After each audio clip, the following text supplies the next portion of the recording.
میرے اور آپ کے آقا و مولا نے ارشاد فرمایا قیامت کے دن میرے سب سے قریب وہ ہوگا جو کثرت سے میرے اوپر درود پڑھنے والا ہوگا. تو یہ حضور کی قربت کا ضامن ہے درود. تو اس لیے اپنی اولاد کو حضور علیہ السلام پر درود پڑھنے کی ترغیب دو. بچپن میں ہی اپنے گھر کے اندر مجالس درود قائم کرو. روزانہ کی بنیاد پہ ہو تو بہت اچھا، نہیں تو ہر 8 دن کے بعد ایک دن ضرور متعین کر لیا جائے. جمعۃ المبارک کے دن کثرت کے ساتھ درود پڑھنے کی ترغیب دی گئی ہے، اور فرمایا اس دن فرشتے حاضر ہوتے ہیں. تو حضرت ابو درداء رضی اللہ تعالی عنہ نے عرض کی یا رسول اللہ صلی اللہ علیہ وسلم، آپ کی حیات طیبہ میں تو ٹھیک ہے، لیکن جب آپ انتقال کر جائیں تو کیا اس کے بعد بھی یہ عمل جاری رکھا جائے؟ ابن ماجہ میں یہ روایت موجود ہے. تو حضور علیہ السلام نے حضرت ابو درداء سے فرمایا ہاں میرے وصال کے بعد بھی اس عمل کو جاری رکھنا، اور ساتھ ارشاد کیا کہ ان اللہ حرم علی الارض ان تاکل اجساد الانبیاء فنبی اللہ حی یرزق. اللہ نے مٹی پر حرام کر دیا ہے کہ وہ نبیوں کے جسموں کو کھائے. نبی قبروں میں زندہ ہوتے ہیں، ان کو رزق بھی دیا جاتا ہے. تو کہا کہ یہ میرے بعد بھی میرے اوپر درود کے سلسلے کو جاری رکھنا. تو ایک مومن تو درود کے ساتھ جڑا ہوا ہے، وہ تو درود کے بغیر دن گزار ہی نہیں سکتا. الگ سے نہ بھی پڑھے تو اس کو نماز کے اندر درود پڑھنا ہی ہوتا ہے. درود ابراہیمی تو نماز کا حصہ بنا دیا گیا، اور اس کو کثرت کے ساتھ درود پڑھنے کی ترغیب دی گئی. تو درود ایک ایسا وظیفہ ہے کہ جو اپنی زندگی میں جتنا زیادہ شامل کر سکتے ہو اتنا زیادہ شامل کر لو. ویسے بھی درود پڑھنے سے بچوں میں تقدس پیدا ہوتا ہے.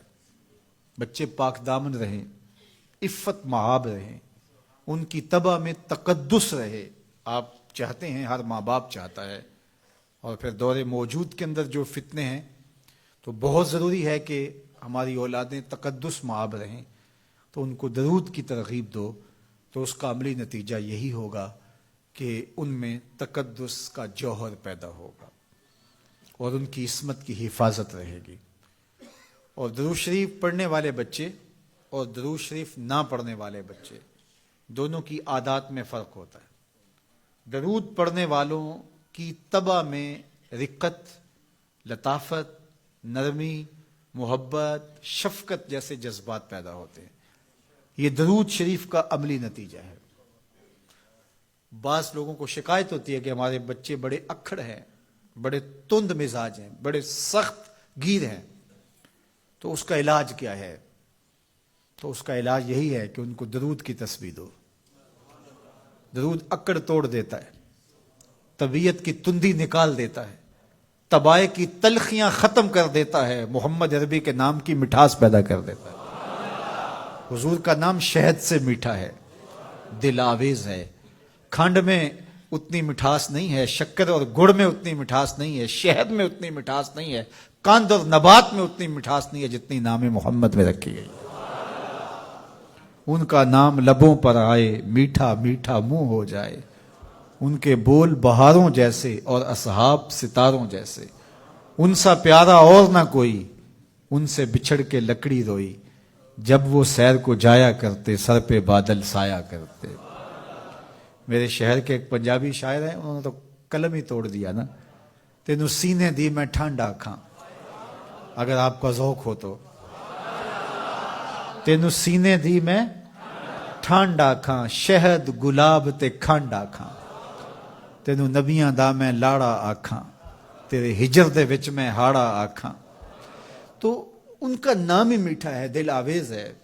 تو درود غصہ ختم کرتا ہے، طبیعت کی تلخی اور تندی مٹا دیتا ہے، اکھڑ پن ختم کرتا ہے. تو آپ اگر چاہیں کہ اولاد اکھڑ ہے تو ان کو کسی طرح درود پہ لے آئیں، درود کی تسبیح ان کے ہاتھ میں دے دیں. تو ان کی طبع میں نفاست بھی آئے گی، ان کی طبع میں لطافت بھی آئے گی، ان کی طبع میں رقت بھی آئے گی، ان کی طبع میں محبت بھی آئے گی، ان کی طبع کے اندر جو ہے وہ لیاقت بھی پیدا ہوگی. درود پڑھنے والا بچہ ذہنی استعداد میں درود نہ پڑھنے والے بچے سے بہتر ہوتا ہے. یہ بھی آپ تجربہ کر کے دیکھ لیں، دو بچے برابر ذہنی استعداد رکھتے ہوں اور ان میں سے ایک بچہ درود پڑھتا ہو اور ایک درود نہ پڑھتا ہو تو درود پڑھنے والا بچہ آگے ہوگا۔ یہ درود کی برکتیں ہیں، یہ درود کی رحمتیں ہیں۔ تو درود کثرت سے پڑھنا اپنی اولاد کو سکھائیں گے۔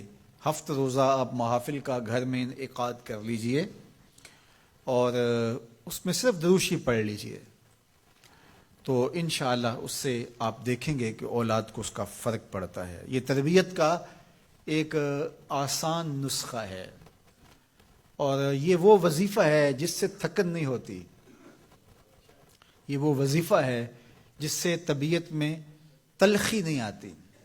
کہتے ہیں وظیفہ میں نے پڑھا ہے تو وظیفہ پڑھتے پڑھتے میری طبیعت میں یہ ہو گیا ہے، وہ بعض کہتے ہیں وظیفہ الٹ پڑ گیا ہے۔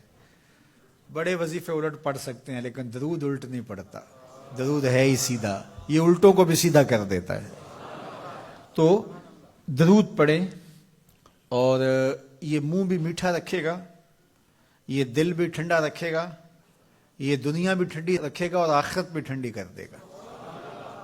درود چراغ بھی ہے، درود کستوری بھی ہے، خوشبو بھی ہے، مہک بھی ہے، شہد بھی ہے، گلاب بھی ہے، کھنڈ بھی ہے اور سینے کی ٹھنڈ بھی ہے۔ تو درود اپنی طبع کے اندر اچھی طرح سے راسخ کر لیں اور اپنی اولادوں کی طبع میں اس کو راسخ کریں۔ اس سے آپ عملاً دیکھیں گے، میں سالوں کی بات نہیں کرتا، اشروں مہینوں کے اندر آپ فرق پڑتا دیکھیں گے۔